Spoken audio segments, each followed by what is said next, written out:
pacientemente que o noivo o interrogue. E, quando convocado a justificar-se, explique em tom fraternal e amigo, não te acabrunhes nem te exaltes, em face dos sucessos que se originam de profundas incompreensões. Tua noiva está simplesmente enferma. Estamos anunciando Cristo, mas o Salvador tem os seus inimigos ocultos em toda parte, como a luz tem por inimiga a treva permanente. Mas a luz vence a treva de qualquer natureza. Iniciamos o labor missionário nesta cidade, sem grandes obstáculos. Os judeus nos ridicularizam e, todavia, nada encontraram em nossos atos que justifique a perseguição declarada. Os gentios nos abraçam com amor. Nosso esforço desenvolver-se pacificamente nada nos induz ao desânimo. Os adversários invisíveis, da verdade e do bem, certo se lembraram de influenciar esta pobre criança, para fazê-la instrumento perturbador de nossa tarefa. É possível que não me compreendas de pronto, no entanto, a realidade não é outra. Tamires, contudo, deixando entrever que padecia da mesma influência perniciosa, bradou enraivecido: e sois um feiticeiro imundo. Esta é que é a verdade. Mistificador do povo simplório e rude, não passais de rele sedutor de moças impressionáveis. Insultais uma viúva e um homem honesto, qual sou, insinuando-vos no espírito frágil de uma órfã de pai. Espumava de cólera. Paulo ouviu-lhe as diatribes, com grande presença de espírito. Quando o moço cansou de esbravejar, o apóstolo tomou o manto, fez um gesto de despedida e acentuou: quando somos sinceros, estamos em repouso invulnerável, mas cada um aceita a verdade como pode. Pensa, pois, e entende como puderes. E abandonou o recinto para ir ter com Barnabé. Os parentes de Tecla, porém, não descansaram em face do que consideravam um ultraje. Na mesma noite, valendo-se do pretexto, as autoridades judaicas de como ordenaram a prisão do emissário da Boa Nova. A fileira dos descontentes afluiu à porta de Onesíforo, vociferando impropérios. Apesar da interferência dos amigos, Paulo foi arrastado ao cárcere, onde sofreu o suplício dos 39 açoites. Acusado como sedutor e inimigo das tradições da família, ao demais blasfemo e revolucionário, foi indispensável muita dedicação dos confrades recém-convertidos para restituir-lhe a liberdade. Depois de 5 dias de prisão com severos castigos, Barnabé o recebeu exultante de alegria. O caso de Tecla revestira proporções de grande escândalo, mas o apóstolo, na primeira noite de liberdade, reuniu a igreja doméstica, fundada com Onesíforo, e esclareceu a situação, para conhecimento de todos. Barnabé considerou impossível ali ficarem por mais tempo. Novo atrito com as autoridades poderia prejudicar-lhes a tarefa. Paulo, entretanto, mostrava-se bastante resoluto. Se preciso, voltaria a pregar o evangelho na via pública, revelando a verdade aos gentios, já que os filhos de Israel se compraziam nos desvios clamorosos. Chamado a opinar, Onesíforo ponderou a situação da pobre moça, transformada em objeto da ironia popular. Tecla era noiva e órfã de pai. Tamires havia criado a lenda de que Paulo não passava de poderoso feiticeiro. Se, na qualidade de noiva, ela fosse encontrada novamente junto do apóstolo, mandava a tradição que fosse condenada à fogueira. Ciente das superstições regionais, o ex-rabino não hesitou um minuto. Deixaria Iconio, no dia imediato. Não que capitulasse diante do inimigo invisível, mas porque a igreja estava fundada e não era justo cooperar no martírio moral de uma criança. A decisão do apóstolo mereceu aprovação geral. Assentarão-se as bases para a continuação do aprendizado evangélico. Onesíforo e os demais irmãos assumiram o compromisso de velar pelas sementes recebidas como dádiva celestial. No curso das conversações, Barnabé estava pensativo. Para onde iriam? Não seria justo pensar na volta? As dificuldades avultavam dia a dia e a saúde de ambos, desde a internação nas margens do Cestro, era muito inconstante. O discípulo de Pedro, contudo, conhecendo o ânimo e o espírito de resolução do companheiro, esperou pacientemente que o assunto aflorasse espontânea e naturalmente. Em socorro dos seus cuidados, um dos amigos presentes interrogou Paulo com vivacidade. Quando pretendem partir? Amanhã, respondeu o apóstolo. Mas, não será melhor repousar alguns dias? Tendes as mãos inchadas e o rosto ferido pelos açoites. O ex-doutor sorriu e falou prazenteiro: o serviço é de Jesus e não nosso. Se cuidarmos muito de nós mesmos, nesse capítulo de sofrimentos, não daremos conta do recado, e se paralisarmos a marcha nos lances difíceis, ficaremos com os tropeços e não com o Cristo. Seus argumentos pitorescos e concludentes espalhavam uma atmosfera de bom humor. Voltareis a Antioquia? Perguntou Onesíforo com atenção. Barnabé aguçou os ouvidos para conhecer detalhadamente a resposta, enquanto o companheiro retrucava: certo que não, em Antioquia já recebeu a boa nova da redenção. E a Licaonia? Olhando agora para os levitas de Chipre, como a solicitar a sua aprovação, acentuava: e marcharemos para a frente. Não estás de acordo, Barnabé? Os povos da região precisam do Evangelho. Se estamos tão satisfeitos com as notícias do Cristo, por que negá-las aos que necessitam do batismo da verdade e da nova fé? O companheiro fez um sinal afirmativo e concordou, resignado e sem dúvida. Iremos para a frente, Jesus nos auxiliará. E os presentes passaram a comentar a posição de Listra, bem como os costumes interessantes da sua gente simples. Onesíforo tinha lá uma irmã viúva, por nome Lloyd. Daria uma carta de recomendação aos missionários. Seriam hóspedes de sua irmã, durante o tempo que precisassem. Os dois pregoeiros do Evangelho rejubilarão-se. Principalmente Barnabé não cabia em si de contentamento, afastando a ideia triste de ficarem completamente isolados. No dia seguinte, sob comovidos adeuses, os missionários tomavam a estrada que os conduziria ao novo campo de lutas. Após viagem penosíssima, chegaram à pequena cidade, num crepúsculo pardacento. E estavam exaustos. A irmã de Onesíforo, no entanto, foi pródiga em gentilezas. Velha viúva de um grego abastado, Lloyd morava em companhia de sua filha Eunice, igualmente viúva, e de seu neto Timóteo, cuja inteligência e generosos sentimentos de menino constituíam o maior encanto das duas senhoras. Os mensageiros da Boa Nova foram recebidos nesse lar com inequívocas provas de simpatia. O inexcedível carinho dessa família foi um bálsamo confortador para ambos.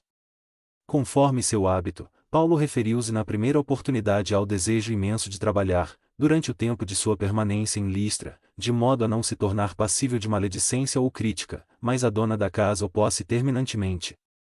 Seriam seus hóspedes. Bastava a recomendação de Onesíforo para que ficassem tranquilos. Além disso, explicava, Listra era uma cidade muito pobre, possuía apenas 2 tendas humildes, onde nunca se faziam tapetes. Paulo estava muito sensibilizado com o acolhimento carinhoso. Na mesma noite da chegada, observou a ternura com que Timóteo, tendo pouco mais de 13 anos, tomava os pergaminhos da lei de Moisés e os escritos sagrados dos profetas. Deixou o apóstolo que as duas senhoras comentassem as revelações em companhia do mesmo, até que fosse chamado a intervir. Quando tal se deu, aproveitou o ensejo para fazer a primeira apresentação do Cristo ao coração elevado dos ouvintes.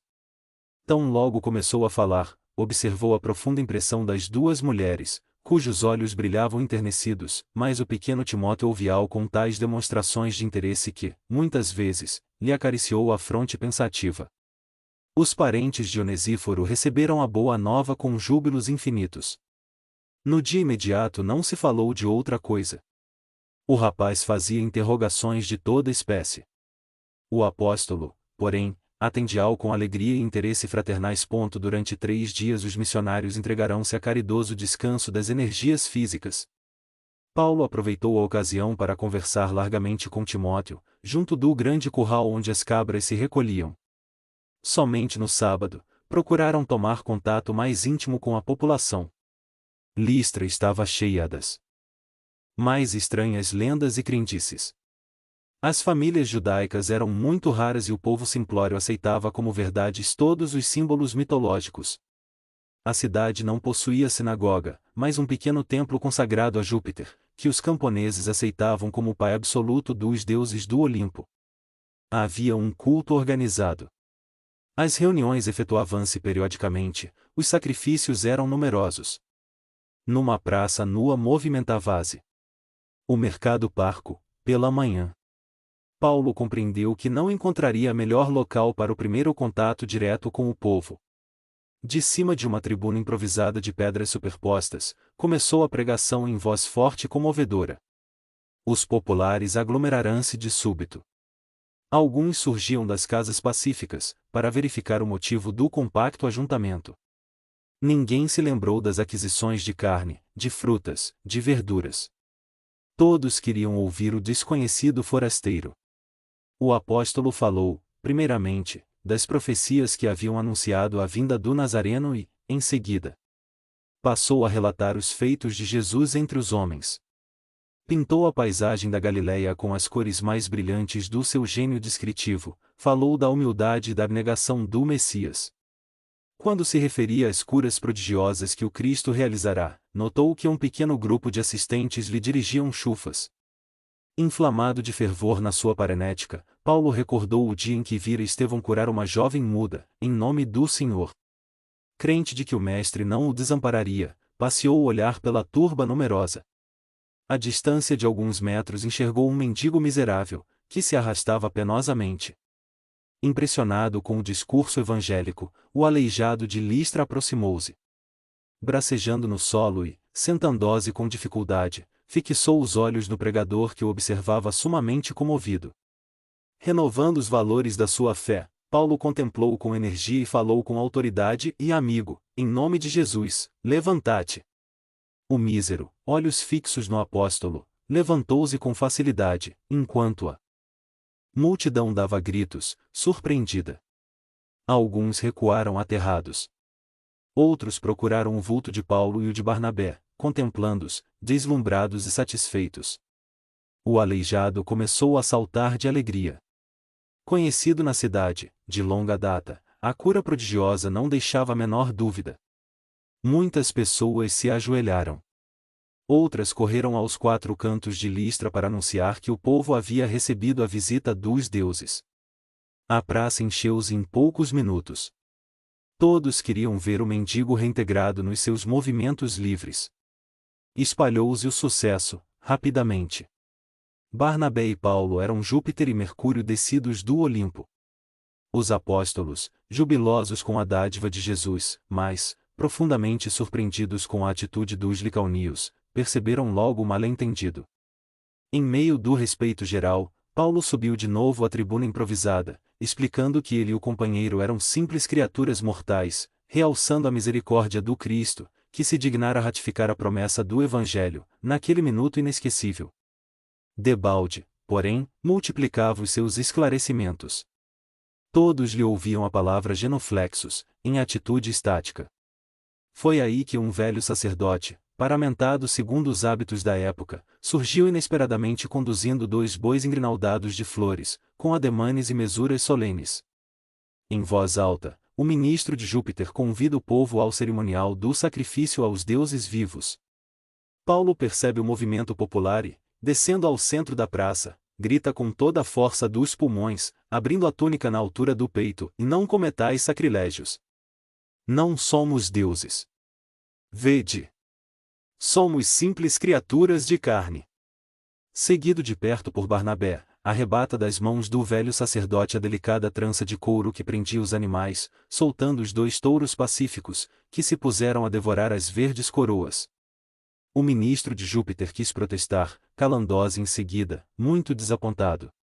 E entre os mais extravagantes comentários, os missionários bateram em retirada, ansiosos por um local de oração, onde pudessem elevar a Jesus seus votos de alegria e reconhecimento. Grande triunfo! Disse Barnabé quase orgulhoso. As dádivas do Cristo foram numerosas, o Senhor lembrase de nós. Paulo ficou pensativo e redarguiu: quando recebemos muitos favores, precisamos pensar nos muitos testemunhos. Penso que experimentaremos grandes provações. Aliás, não devemos esquecer que a vitória da entrada do Mestre em Jerusalém precedeu os suplícios da cruz. O companheiro, considerando o elevado sentido daquelas afirmações, entrou a meditar em profundo silêncio. Lloyd e a filha estavam radiantes. A cura do aleijado conferia aos mensageiros da Boa Nova singular situação de evidência. Paulo valeu-se da oportunidade para fundar o primeiro núcleo do cristianismo na pequena cidade. As providências iniciais foram tomadas na residência da generosa viúva, que pôs à disposição dos missionários todos os recursos ao seu alcance. Tal como em Neia Pafos, estabeleceram num casebre muito humilde a sede das atividades de informações e de auxílio. Em lugar de João Marcos, era o pequeno Timóteo quem auxiliava em todos os mistérios. Numerosas pessoas copiavam o Evangelho, durante o dia, enquanto os enfermos acorriam de toda parte, carecidos de imediata assistência. Não obstante tal êxito, crescia igualmente a animosidade de uns tantos, contra a nova doutrina. Os poucos judeus de Listra deliberaram consultar as autoridades de Iconio, relativamente aos dois desconhecidos. E foi isso o bastante para que se turvassem os horizontes. Os comissionários regressaram com um acervo de notícias ingratas. O caso de Tecla era pintado a cores negras. Paulo e Barnabé eram acusados de blasfemos, feiticeiros, ladrões e sedutores de mulheres honestas. Paulo, principalmente, era apresentado como revolucionário temível. O assunto, em Listra, foi discutido intramuros. Os administradores da cidade convidaram o sacerdote de Júpiter a entrar na campanha contra os embusteiros, e com a mesma facilidade com que haviam acreditado na sua condição de deuses, passaram todos a atribuir aos pregadores as maiores perversões. Combinarão-se providências criminosas. Desde a chegada dos dois desconhecidos, que falavam em nome de um novo profeta, Listra vivia sobressaltada por ideias diferentes. Era preciso coibir os abusos. A palavra de Paulo era audaciosa e requeria corretivo eficaz. Finalmente, deliberaram que o fogoso pregador fosse apedrejado na primeira ocasião que falasse em público. Ignorando o que se tramava, o apóstolo dos gentios, deixando Barnabé acamado por excesso de trabalho, fez-se acompanhar do pequeno Timóteo. No sábado imediato, ao entardecer, foi até a praça pública onde, mais uma vez, anunciou as verdades e promessas do Evangelho do Reino. O logradouro apresentava movimento invulgar. O pregador notou a presença de muitas fisionomias suspeitas e absolutamente desconhecidas. Todos lhe acompanhavam os mínimos gestos com evidente curiosidade. Com a máxima serenidade, subiu à tribuna e começou a falar das glórias eternas que o Senhor Jesus havia trazido à humanidade sofredora. No entanto, mal havia iniciado o sermão evangélico, quando, aos gritos furiosos dos mais exaltados, começaram a chover pedras em Barda. Paulo recordou subitamente a figura inesquecível de Estevão. Certo, o mestre lhe reservara o mesmo gênero de morte, para que se redimisse do mal infligido ao mártir da igreja de Jerusalém. Os pequenos e duros granizos caíam-lhe nos pés, no peito, na fronte. Sentiu o sangue a escorrer-lhe da cabeça ferida e ajoelhou-se, sem uma queixa, rogando a Jesus que o fortalecesse no angustioso transe. Nos primeiros momentos, Timóteo, aterrado, pôs-se a gritar, suplicando socorro, mas um homem de braços atléticos aproximase cauto e murmurar-lhe no ouvido: "Cala-te se queres ser útil, és tu, Gaio?" Exclamou o pequeno de olhos lacrimosos, experimentando certo conforto em reconhecer um rosto amigo no pandemônio em que se via. "Sim", disse o outro baixinho, "aqui estou para socorrer o apóstolo. Não posso esquecer que ele curou minha mãe." E olhando o movimento da turba criminosa, acrescentou: "Não temos tempo a perder. Não tardará que o levem ao monturo. Se tal se der, procura seguir-nos com um pouco de água. Se o missionário não sucumbir, prestarás os primeiros socorros, até que eu consiga prevenir tua mãe." Separarão-se imediatamente. Ralado de aflição, o rapaz viu o pregador de joelhos, olhos fitos no céu, num transporte inesquecível. Filetes de sangue desciam-lhe da fronte fraturada. Em dado momento, a cabeça pendeu e o corpo tombou desamparado. A multidão parecia tomada de assombro. Prevalecendo-se da situação em que não se observavam diretrizes prévias, Gaio insinuou-se. Aproximou-se do apóstolo inerme, fez um gesto significativo para o povo e bradou: "O feiticeiro está morto." Sua figura gigantesca despertara as simpatias da turba inconsciente. E estrugiram aplausos. Os que haviam promovido o nefando atentado desapareceram. Gaio compreendeu que ninguém ousava assumir a responsabilidade individual. Em estranhas vibrações, bradavam os mais perversos, fora das portas. Fora das portas! Feiticeiro ao monturo! Feiticeiro ao monturo! O amigo de Paulo, disfarçando a comiseração com gestos de ironia, falou à multidão satisfeita: levarei os despojos do bruxo. A turba fez um alarido ensurdecedor e Gaio procurou arrastar o missionário com a cautela possível. Atravessaram vielas extensas, em gritos, até que, atingindo um local deserto, um tanto distante dos muros de Listra, deixaram Paulo semi-morto, na montureira do lixo. O latagão inclinou-se, como a verificar a morte do apedrejado, e observando, cuidadosamente, que ainda vivia, gritou: deixa-mo-lo aos cães, que se incumbirão do resto. É preciso celebrar o feito com algum vinho. E seguindo o líder daquela tarde, a multidão bateu em retirada, enquanto Timóteo se aproximava do local, valendose das sombras da noite que começava a fechar-se. Correndo a um poço, não muito distante, e que se destinava a serventia pública, o pequeno encheu o gorro impermeável, de água pura, prestando os primeiros socorros ao ferido.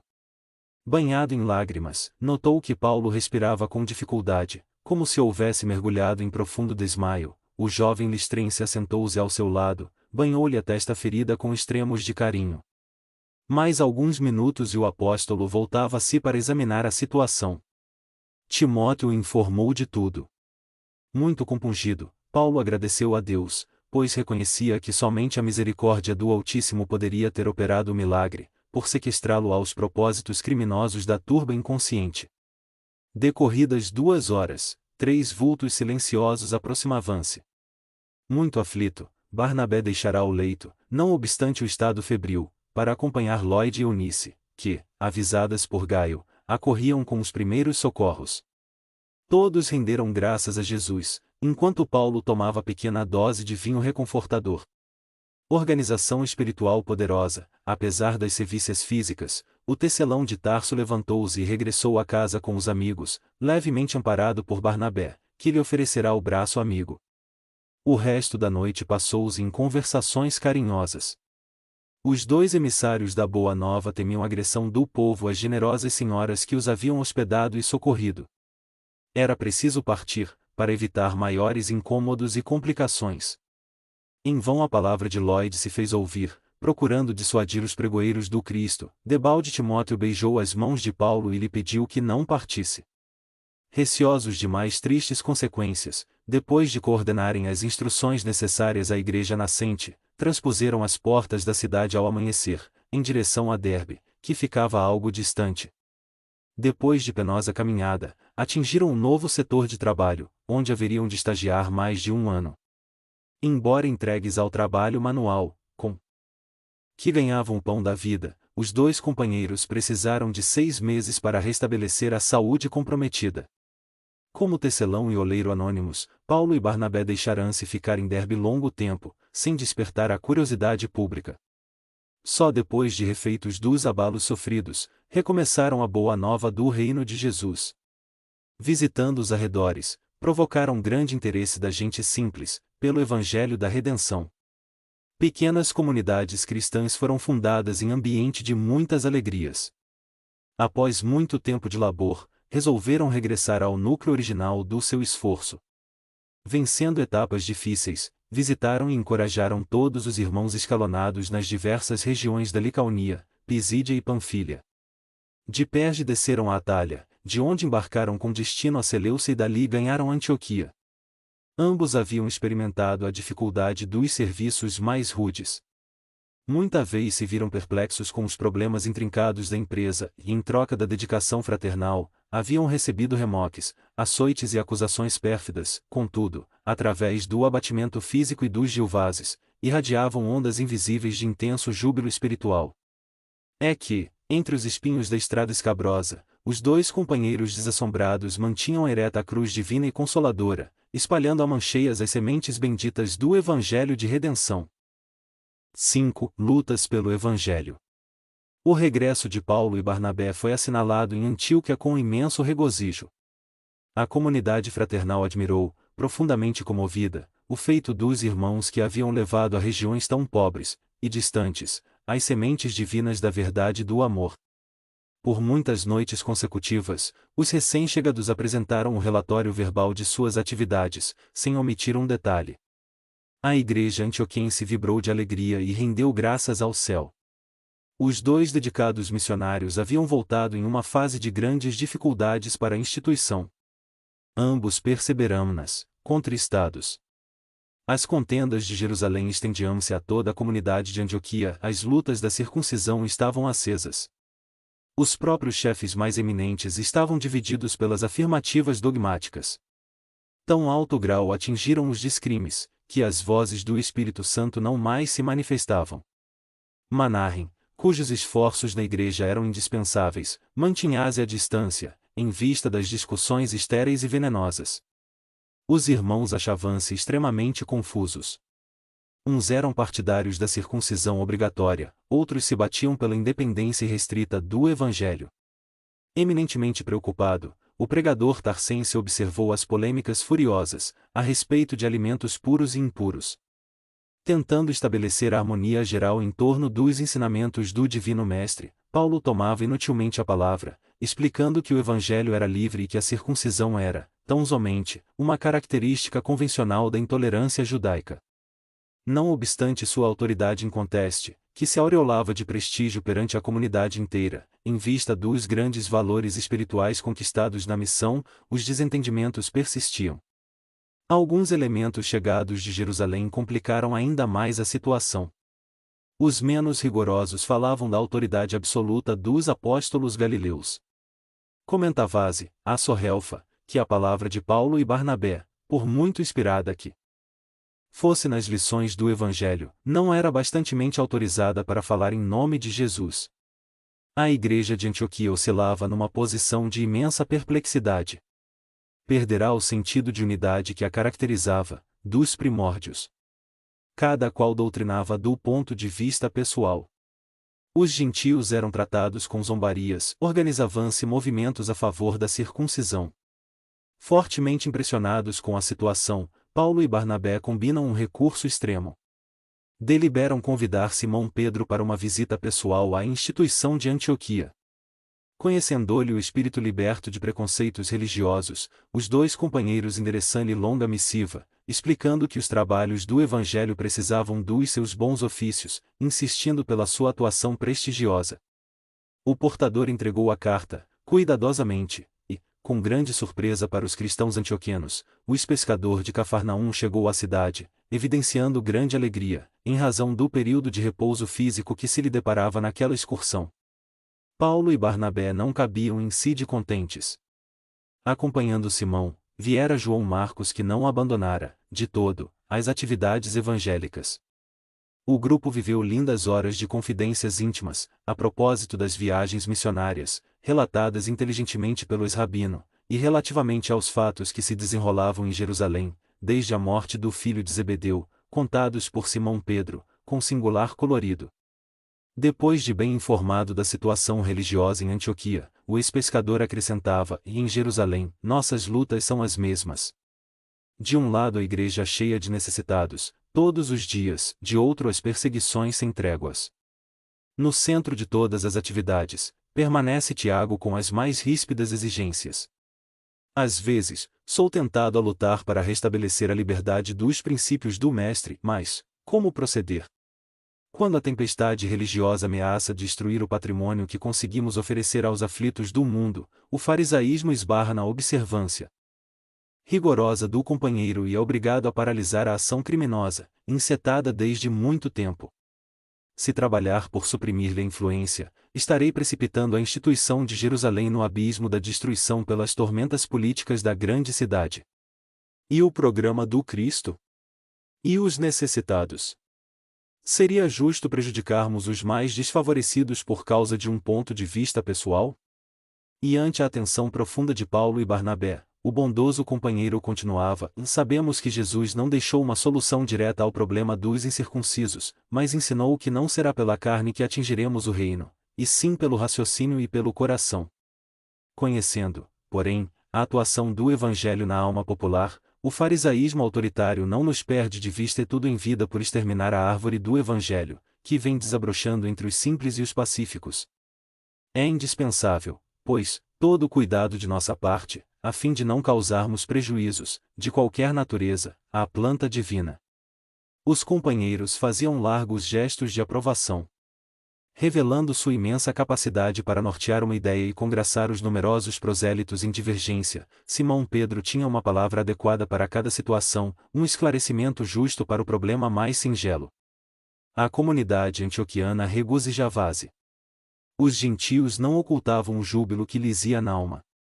O generoso apóstolo a todos visitava pessoalmente, sem distinção ou preferência.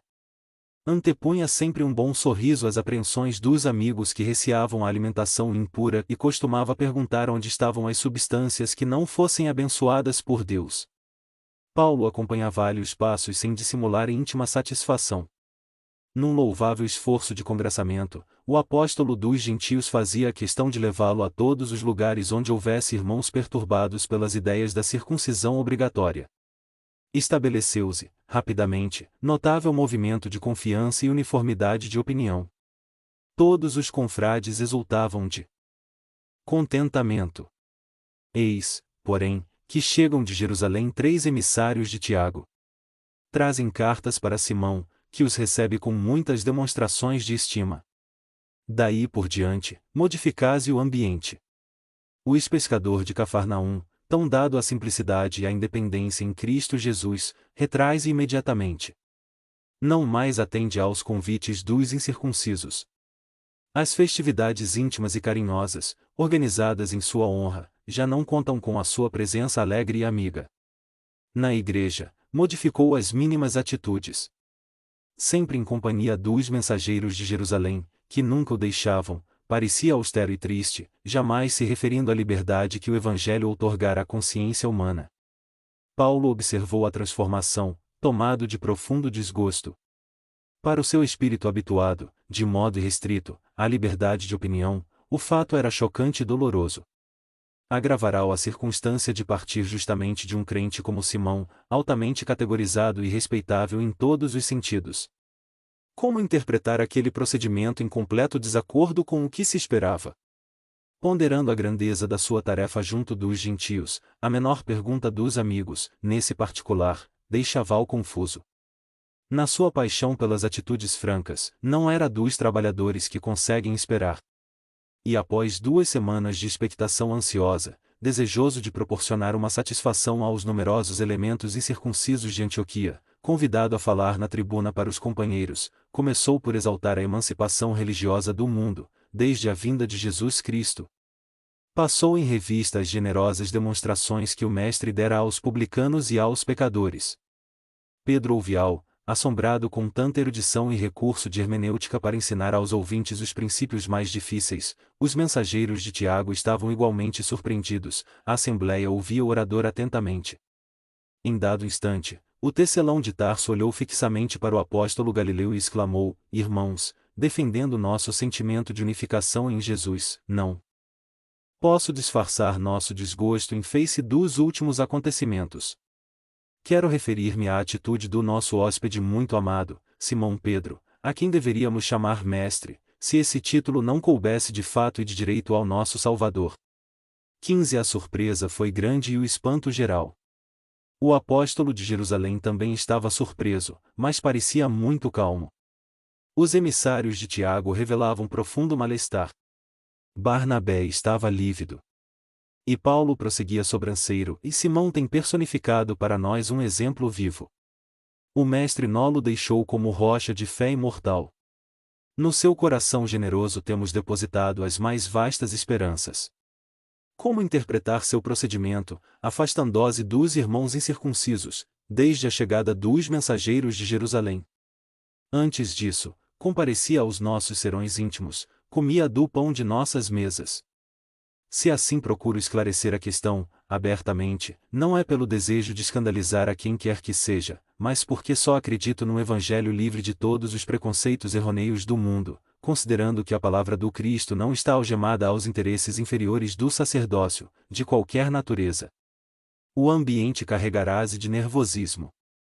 Os gentios de Antioquia fitavam o orador, enternecidos e gratos. Os simpatizantes do farisaísmo, ao contrário, não escondiam seu rancor, em face daquela coragem quase audaciosa. Nesse instante, de olhos inflamados por sentimentos indefiníveis, Barnabé tomou a palavra, enquanto o orador fazia uma pausa, e considerou: Paulo, sou dos que lamentam tua atitude neste passo. Com que direito poderás atacar a vida pura do continuador de Cristo Jesus? Isso, inquiriu ele em tom altamente comovedor, com a voz embargada de lágrimas. Paulo e Pedro eram os seus melhores e mais caros amigos. Longe de se impressionar com a pergunta, o orador respondeu com a mesma franqueza: temos, sim, um direito, o de viver com a verdade, o de abominar a hipocrisia, e, o que é mais sagrado, e o de salvar o nome de Simão das arremetidas farisaicas, cujas sinuosidades conheço, por constituírem o báratro escuro de onde pude sair para as claridades do Evangelho da Redenção. A palestra do ex-rabino continuou rude e franca. De quando em quando, Barnabé surgia com uma parte, tornando a contenda mais remida. Entretanto, em todo o curso da discussão, a figura de Pedro era mais impressionante pela augusta serenidade do semblante tranquilo. Naqueles rápidos instantes, o apóstolo Galileu considerou a sublimidade da sua tarefa no campo de batalha espiritual, pelas vitórias do Evangelho. De um lado estava Tiago, cumprindo elevada missão junto do judaísmo, de suas atitudes conservadoras surgiam incidentes felizes para a manutenção da Igreja de Jerusalém, erguida como um ponto inicial para a cristianização do mundo. De outro lado estava a figura poderosa de Paulo, o amigo desassombrado dos gentios, na execução de uma tarefa sublime, de seus atos heróicos, derivava toda uma torrente de iluminação para os povos idólatras. Qual o maior a seus olhos de companheiro que convivera com o Mestre e dele receberá as mais altas lições? Naquela hora, o ex-pescador rogou a Jesus lhe concedesse a inspiração necessária para a fiel observância dos seus deveres. Sentiu o espinho da missão cravado em pleno peito, impossibilitado de se justificar com a só intencionalidade de seus atos, a menos que provocasse maior escândalo para a instituição cristã, que mal alvorecia no mundo. De olhos úmidos, enquanto Paulo e Barnabé se debatiam, teve a impressão de ver novamente o Senhor, no dia do Calvário. Ninguém o compreenderá. Nem mesmo os discípulos amados. Em seguida, pareceu vê-lo expirante na cruz do martírio. Uma força oculta conduzia-o a ponderar o madeiro com atenção. A cruz do Cristo parecia-lhe, agora, um símbolo de perfeito equilíbrio. Uma linha horizontal e uma linha vertical, justapostas, formavam figuras absolutamente retas. Sim, o instrumento do suplício enviava-lhe uma silenciosa mensagem. Era preciso ser justo, sem parcialidade ou falsa inclinação, o Mestre amara a todos, indistintamente. Repartir os bens eternos com todas as criaturas. Ao seu olhar compassivo e magnânimo, gentios e judeus eram irmãos. Experimentava, agora, singular acuidade para examinar conscienciosamente as circunstâncias. Devia amar a Tiago pelo seu cuidado generoso com os israelitas, bem como a Paulo de Tarso pela sua dedicação extraordinária a todos quantos não conheciam a ideia do Deus justo. O ex-pescador de Cafarnaum notou que a maioria da assembleia lhe dirigia curiosos olhares. Os companheiros de Jerusalém deixavam perceber cólera íntima, na extrema palidez do rosto. Todos pareciam convocá-lo à discussão. Barnabé tinha os olhos vermelhos de chorar e Paulo parecia cada vez mais franco, verberando a hipocrisia com a sua lógica fulminante. O apóstolo preferiria o silêncio, de modo a não perturbar a fé ardente de quantos se arrebanhavam na igreja sob as luzes do Evangelho, mediu a extensão da sua responsabilidade naquele minuto inesquecível. Encolerizar-se seria negar os valores do Cristo e perder suas obras, inclinar-se para Tiago seria parcialidade, dar absoluta razão aos argumentos de Paulo, não seria justo. Procurou arregimentar na mente os ensinamentos do Mestre e lembrou a inolvidável sentença: o que desejasse ser o maior, fosse o servo de todos. Esse preceito proporcionou-lhe imenso consolo e grande força espiritual. A polêmica ia cada vez mais ardida. Extremavam-se os partidos. A assembleia estava repleta de cochichos abafados. Era natural prever uma franca explosão. Simão Pedro levantou-se. A fisionomia estava serena, mas os olhos estavam orvalhados de lágrimas que não chegavam a correr. Valendo-se de uma pausa mais longa, ergueu a voz que logo apaziguou o tumulto: Irmãos, disse nobremente, e muito tenho errado neste mundo. Não é segredo para ninguém que cheguei a negar o Mestre no instante mais doloroso do Evangelho. Tenho medido a misericórdia do Senhor pela profundidade do abismo de minhas fraquezas. Se errei entre os irmãos muito amados de Antioquia, peço perdão de minhas faltas. Submeto-me ao vosso julgamento e rogo a todos que se submetam ao julgamento do Altíssimo. A estupefação foi geral. Compreendendo o efeito, o ex-pescador concluiu a justificativa, dizendo: reconhecida a extensão das minhas necessidades espirituais e recomendando-me as vossas preces, passemos, irmãos, aos comentários do Evangelho de hoje. A assistência estava assombrada com o desfecho imprevisto. Esperava-se que Simão Pedro fizesse um longo discurso em represália. Ninguém conseguia recobrar-se da surpresa. O Evangelho deveria ser comentado pelo apóstolo Galileu, mediante combinação prévia, mas o ex-pescador, antes de sentar-se de novo, exclamou muito sereno: peço ao nosso irmão Paulo de Tarso o obséquio de consultar e comentar as anotações de Levi. Não obstante o constrangimento natural, o ex-rabino considerou o elevado alcance daquele pedido, renovou num ápice todos os sentimentos extremistas do coração ardente, num formoso improviso, falou da leitura dos pergaminhos da Boa Nova. A atitude ponderada de Simão Pedro salvara a igreja nascente. Considerando os esforços de Paulo e de Tiago, no seu justo valor, evitar o escândalo e o tumulto no recinto do santuário. À custa de sua abnegação fraternal, o incidente passou quase inapercebido na história da cristandade primitiva, e nem mesmo a referência leve de Paulo na Epístola aos Gálatas, a despeito da forma rígida, expressional do tempo, pode dar ideia do perigo iminente de escândalo que pairou sobre a instituição cristã, naquele dia memorável. A reunião terminou sem novos atritos. Simão aproximou-se de Paulo e felicitou-o pela beleza e eloquência do discurso. Fez questão de voltar ao incidente para versá-lo com referências amistosas. O problema do gentilismo, dizia ele, merecia, de fato, muito interesse. Como deserdar das luzes do Cristo que havia nascido distante das comunidades judaicas, se o próprio Mestre afirmara que os discípulos chegariam do Ocidente e do Oriente? A palestra suave e generosa reaproximou Paulo e Barnabé, enquanto o ex-pescador discorria intencionalmente, acalmando os ânimos. O ex-doutor da lei continuou a defender sua tese com argumentação sólida. Constrangido a princípio, em face da benevolência do Galileu, expandiu-se naturalmente, readquirindo a serenidade íntima. O problema era complexo. Transportar o Evangelho para o judaísmo não seria asfixiar-lhe as possibilidades divinas? Perguntava Paulo, firmando seu ponto de vista. Mas, e o esforço milenário dos judeus? Interrogava Pedro, advertindo que, a seu ver, se Jesus afirmara sua missão como o exato cumprimento da lei, não era possível afastar-se a nova da antiga revelação. Proceder de outro modo seria arrancar do tronco vigoroso o galho verdejante, destinado a frutecer.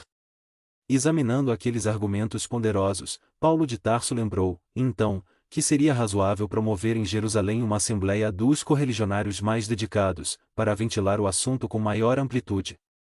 Os resultados, a seu ver, seriam benéficos, por apresentarem uma norma justa de ação, sem margem a sofismas tão de gosto e hábito farisaicos. Como alguém que se sentisse muito alegre por encontrar a chave de um problema difícil, Simão Pedro anuiu de bom grado a proposta, assegurando interessar-se para que a reunião se fizesse quanto antes.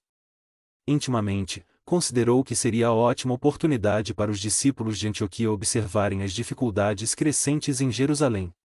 À noite, todos os irmãos compareceram à igreja para as despedidas de Simão e para as preces habituais. Pedro orou com santificado fervor e a comunidade sentiu-se envolvida em benéficas vibrações de paz. O incidente a todos deixará tal ou qual perplexidade, mas, as atitudes prudentes e afáveis do pescador conseguiram manter a coesão geral em torno do Evangelho, para a continuação das tarefas santificantes. Depois de observar a plena reconciliação de Paulo e Barnabé, Simão Pedro regressou a Jerusalém com os mensageiros de Tiago. Em Antioquia, a situação continuou instável. As discussões estéreis prosseguiam acesas. A influência judaizante combatia a gentilidade e os cristãos livres opunham resistência formal ao convencionalismo preconceituoso. O ex-rabino, entretanto, não descansava. Convocou reuniões, nas quais esclareceu as finalidades da assembleia que Simão lhes prometera em Jerusalém, na primeira oportunidade. Combatente ativo, multiplicou as energias próprias na sustentação da independência do cristianismo e prometeu publicamente que traria cartas da Igreja dos Apóstolos Galileus, que garantissem a posição dos gentios na doutrina consoladora de Jesus, alijando-se as imposições absurdas, no caso da circuncisão. Suas providências e promessas acendiam novas lutas. Os observadores rigorosos dos preceitos antigos duvidavam de semelhantes concessões por parte de Jerusalém. Paulo não desanimou. Intimamente, idealizava sua chegada à Igreja dos Apóstolos, passava em revista, na imaginação superexcitada, toda a argumentação poderosa a empregar, e via-se vencedor na questão que se delineava aos seus olhos como de essencial importância para o futuro do Evangelho. Procuraria mostrar a elevada capacidade dos gentios para o serviço de Jesus. Contaria os êxitos obtidos na longa excursão de mais de 4 anos, através das regiões pobres e quase desconhecidas, onde a gentilidade havia recebido as notícias do Mestre com intenso júbilo e compreensão muito mais elevada que a dos seus irmãos de raça. Alargando os projetos generosos, deliberou levar em sua companhia o jovem Tito, que, embora oriundo das fileiras pagãs e não obstante contar 20 anos incompletos, representava na igreja de Antioquia uma das mais lúcidas inteligências a serviço do Senhor. Desde a vinda de Tarso, Tito afeiçoara-se ele como um irmão generoso. Notando-lhe a índole laboriosa, Paulo ensinará-lhe o ofício de tapeceiro e fora ele o seu substituto na tenda humilde, por todo o tempo que durou a primeira missão. O rapaz seria um expoente do poder renovador do Evangelho. Certamente, quando falasse na reunião, surpreenderia os mais doutos com os seus argumentos de alto teor exegético. Acariciando esperanças, Paulo de Tarso tomou todas as providências para que o êxito de seus planos não falhasse. Ao fim de 4 meses, um emissário de Jerusalém trazia a esperada notificação de Pedro, referente à Assembleia. Coadjuvado pela operosidade de Barnabé, o ex-rabino acelerou as providências indispensáveis. Na véspera de partir, subiu à tribuna e renovou a promessa das concessões esperadas pelo gentilismo, insensível ao sorriso irônico que alguns israelitas disfarçavam cautelosamente. Na manhã imediata, a pequena caravana partiu. Compunham-na Paulo e Barnabé, Tito e mais 2 irmãos, que os acompanhavam em caráter de auxiliares. Fizeram uma viagem vagarosa, escalando em todas as aldeias, para as pregações da Boa Nova, disseminando curas e consolações. Depois de muitos dias, chegaram a Jerusalém, onde foram recebidos por Simão, com inexcedível contentamento. Em companhia de João, o generoso apóstolo ofereceu-lhes fraternal acolhida. Ficaram todos no departamento em que se localizavam numerosos necessitados e doentes. Paulo e Barnabé examinaram as modificações introduzidas na casa. Outros pavilhões, embora humildes, estendiam-se além, cobrindo não pequena área. Os serviços aumentaram, e explicava Simão, bondosamente, nos enfermos, que nos batem às portas, multiplicam-se todos os dias. Foi preciso construir novas dependências. A fileira de catres parecia não ter fim. Aleijados e velhinhos distraíam-se ao sol, entre as árvores amigas do quintal. Paulo estava admirado com a amplitude das obras. Daí a pouco, Tiago e outros companheiros vinham saudar os irmãos da instituição antioquense. O ex-rabino fixou o apóstolo que chefiava as pretensões do judaísmo. O filho de Alfeu aparecia-lhe, agora, radicalmente transformado. Suas feições eram de um mestre de Israel, com todas as características indefiníveis dos hábitos farisaicos. Não sorria. Os olhos deixavam perceber uma presunção de superioridade que raiava pela indiferença.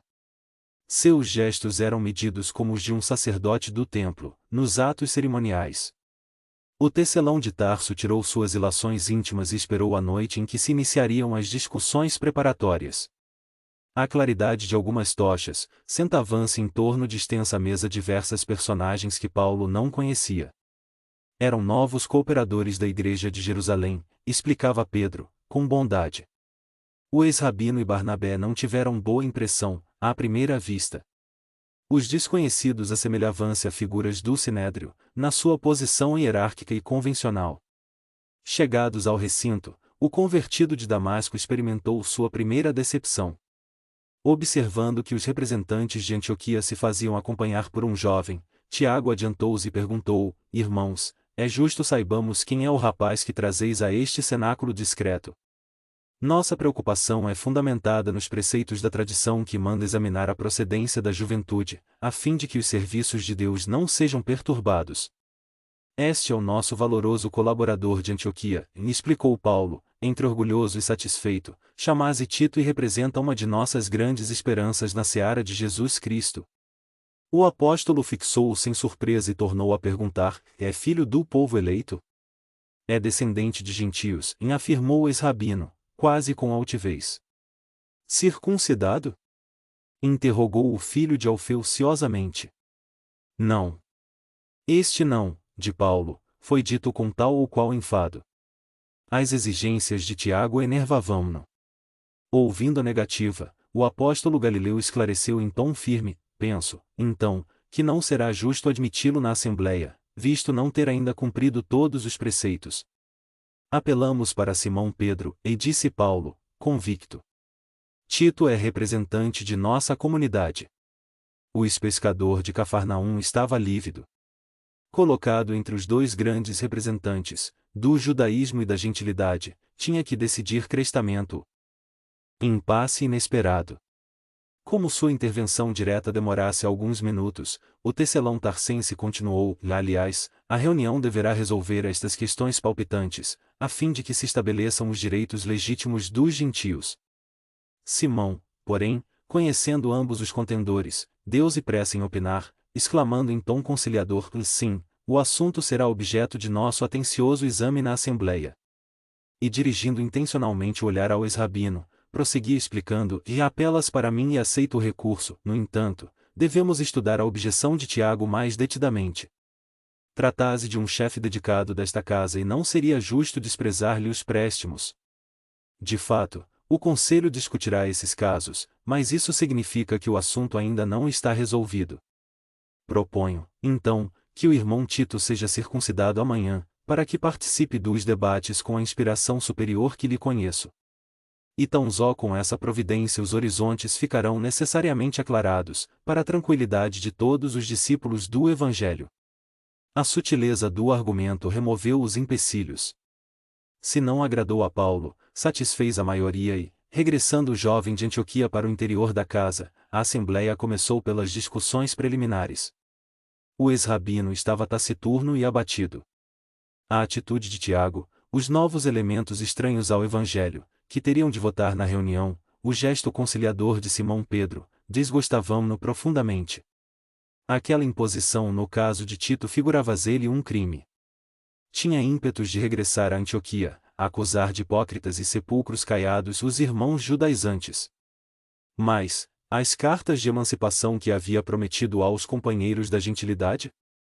Não seria mais conveniente recalcar seus melindres feridos por amor aos irmãos de ideal? Não seria mais justo aguardar deliberações definitivas e humilhar-se? A lembrança de que os amigos contavam com as suas promessas acalmou-o. Fundamente desapontado, o convertido de Damasco acompanhou atentos primeiros debates.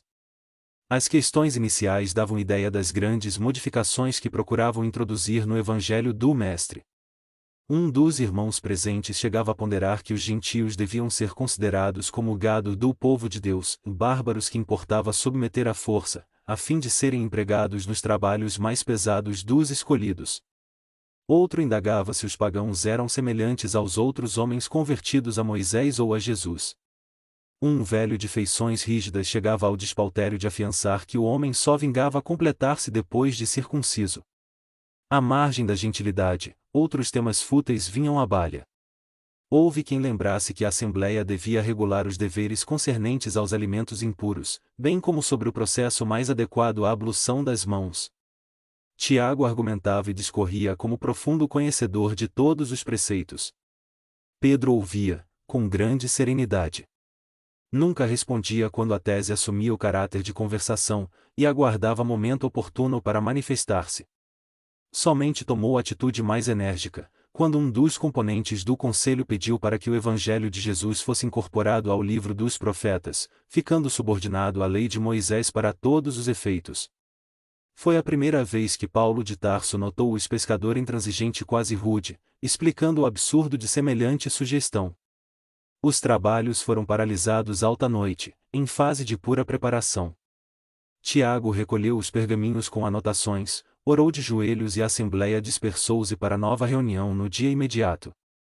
Simão procurou a companhia de Paulo e Barnabé, para dirigir-se aos aposentos de repouso.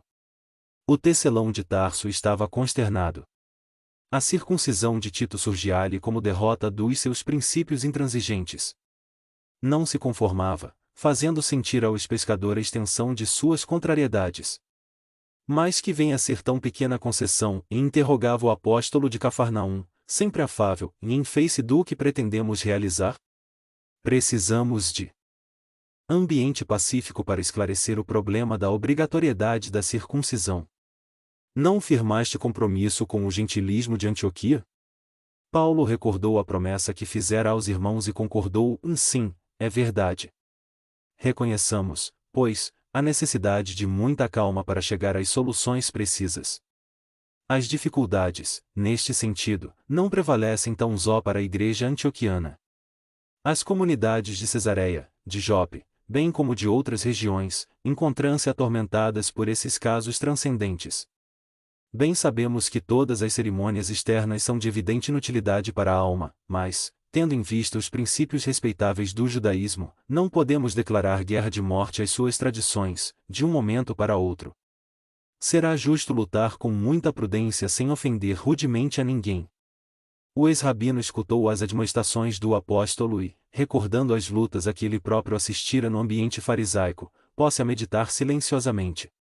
Mais alguns passos e atingiram a sala transformada em dormitório de Pedro e João. Entraram. Enquanto Barnabé e o filho de Zebedeu se entregavam à animada palestra, Paulo sentou-se ao lado do ex-pescador, mergulhando-os em profundos pensamentos.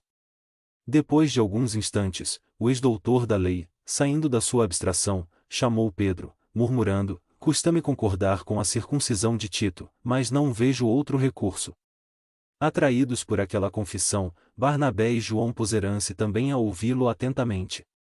Mas, curvando-me à providência, continuou com inexcedível franqueza, não posso deixar de reconhecer no fato uma das mais altas demonstrações de fingimento. Concordarei naquilo que não aceito de modo algum. Quase me arrependo de ter assumido compromissos com os nossos amigos de Antioquia. Não supunha que a política abominável das sinagogas houvesse invadido totalmente a igreja de Jerusalém. O filho de Zebedeu fixou no convertido de Damasco os olhos muito lúcidos, ao passo que Simão respondia serenamente: a situação é, de fato, muito delicada. Principalmente depois do sacrifício de alguns companheiros mais amados e prestimosos, as dificuldades religiosas em Jerusalém multiplicam-se todos os dias. E vagueando o olhar pelo aposento, como se quisesse traduzir fielmente o seu pensamento, continuou: quando se agravou a situação, cogitei da possibilidade de me transferir para outra comunidade. Em seguida, pensei em aceitar a luta e reagir, mas, uma noite, tão bela como esta, orava eu neste quarto, quando percebi a presença de alguém que se aproximava devagarinho.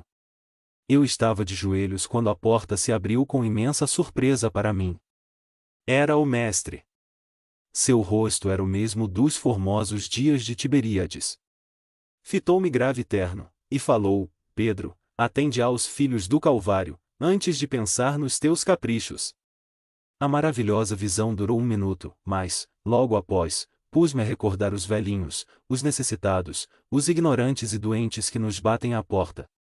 O Senhor recomendava-me atenção para os portadores da cruz. Desde então, não desejei mais que servi-los.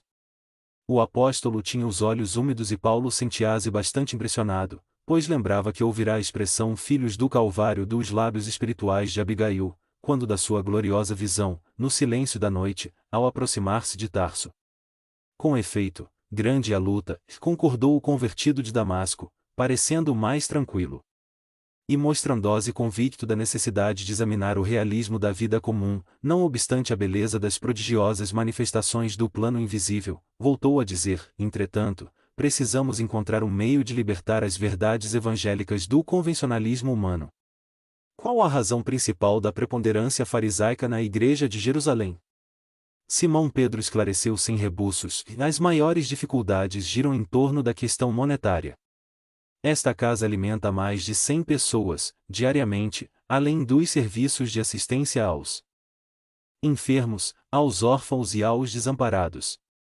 Para a manutenção dos trabalhos são indispensáveis muita coragem e muita fé, porque as dívidas contraídas com os socorredores da cidade são inevitáveis. Mas os doentes, interrogou Paulo, atencioso, e não trabalham depois de melhorados? Sim, explicou o apóstolo, organizei serviços de plantação para os restabelecidos e impossibilitados de se ausentarem logo de Jerusalém.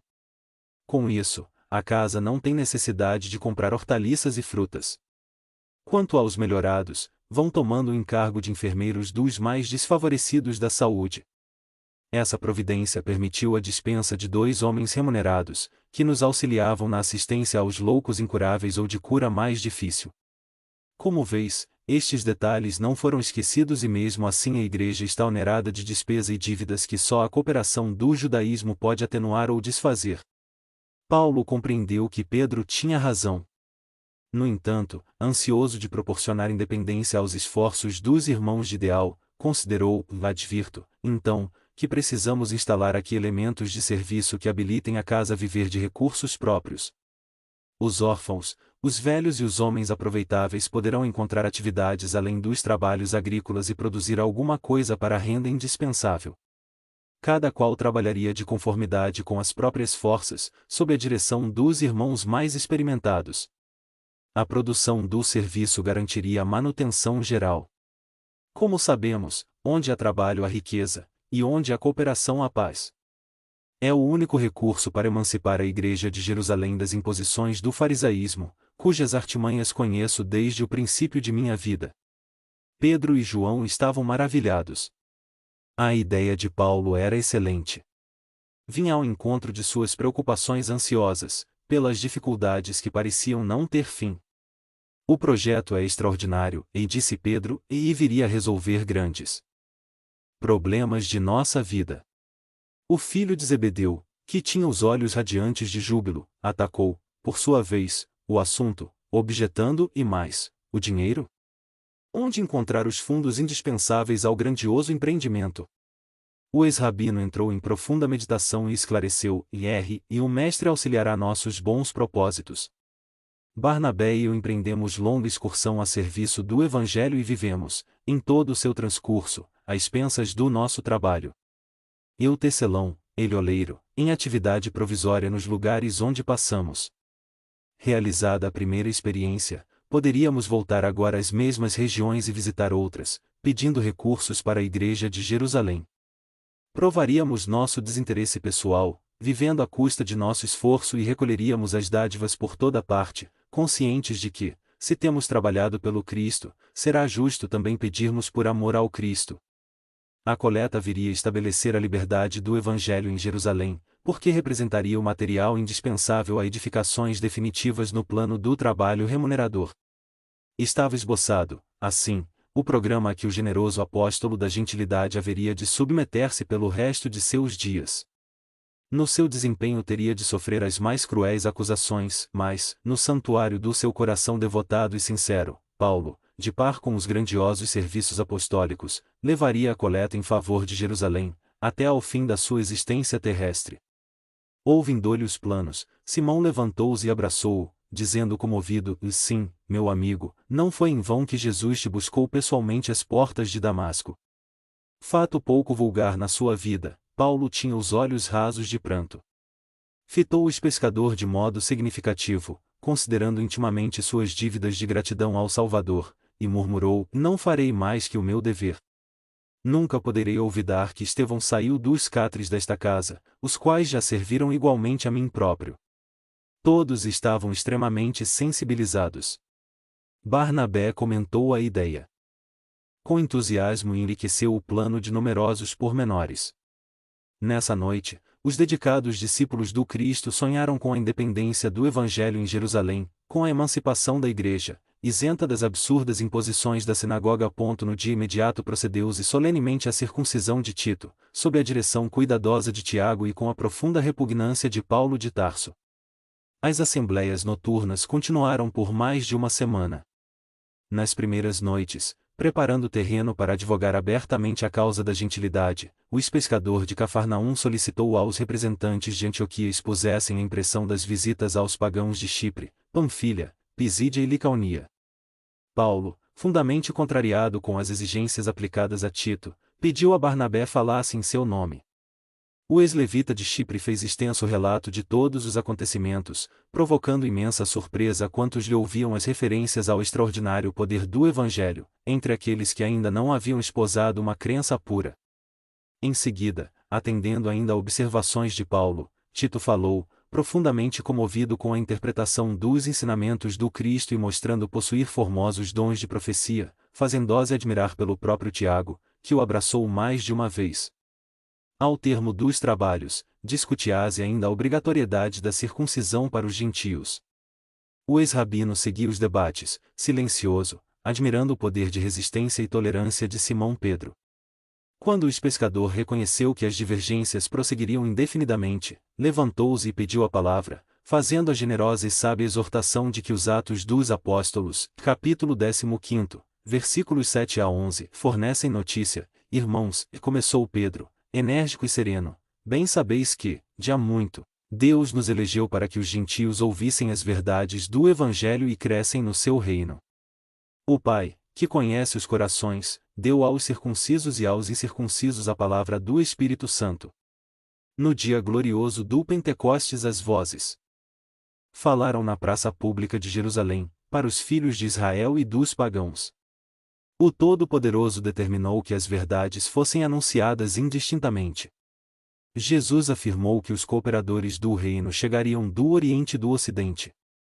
Não compreendo tantas controvérsias, quando a situação é tão clara aos nossos olhos. O mestre exemplificou a necessidade de harmonização constante, palestrava com os doutores do templo, frequentava a casa dos publicanos, tinha expressão de bom ânimo para todos os que se baldavam de esperança, aceitou o derradeiro suplício entre os ladrões. Por que motivo devemos guardar uma pretensão de isolamento daqueles que experimentam a necessidade maior? Outro argumento que não deveremos esquecer é o da chegada do Evangelho ao mundo, quando já possuíamos a lei. Se o Mestre nolo trouxe, amorosamente, com os mais pesados sacrifícios, seria justo enclausurar-mo-nos nas tradições convencionais, esquecendo o campo de trabalho? Não mandou o Cristo que pregássemos a boa nova a todas as nações? Claro que não poderemos desprezar o patrimônio dos israelitas. Temos de amar-nos filhos da lei, que somos nós, a expressão de profundos sofrimentos e de elevadas experiências que nos chegam ao coração através de quantos precederam o Cristo, na tarefa milenária de preservar a fé no Deus único, mas esse reconhecimento deve inclinar nossa alma para o esforço na redenção de todas as criaturas. Abandonar o gentio à própria sorte seria criar duro cativeiro, ao invés de praticar aquele amor que apaga todos os pecados. É pelo fato de muito compreendermos os judeus e de muito estimarmos os preceitos divinos, que precisamos estabelecer a melhor fraternidade com o gentio, convertendo-o em elemento de frutificação divina. Cremos que Deus nos purifica o coração pela fé e não pelas ordenanças do mundo. Se hoje rendemos graças pelo triunfo glorioso do Evangelho, que instituiu a nossa liberdade, como impor aos novos discípulos julgo que, intimamente, não podemos suportar? Suponho, então, que a circuncisão não deva constituir ato obrigatório para quantos se convertam ao amor de Jesus Cristo, e creio que só nos salvaremos pelo favor divino do Mestre, estendido generosamente a nós e a eles também. A palavra do apóstolo caíra na fervura das opiniões como forte jato de água fria. Paulo estava radiante, ao passo que Tiago não conseguia ocultar o desapontamento. A exortação do ex-pescador dava margem a numerosas interpretações. Se falava no respeito amoroso aos judeus, referia-se também a um jugo que não podia suportar. Ninguém, todavia, ousou negar-lhe a prudência e bom senso indubitáveis. Terminada a oração, Pedro rogou a Paulo falasse de suas impressões pessoais, a respeito do gentio. Mais esperançado, o ex-rabino tomou a palavra pela primeira vez, no conselho, e convidando Barnabé ao comentário geral, ambos,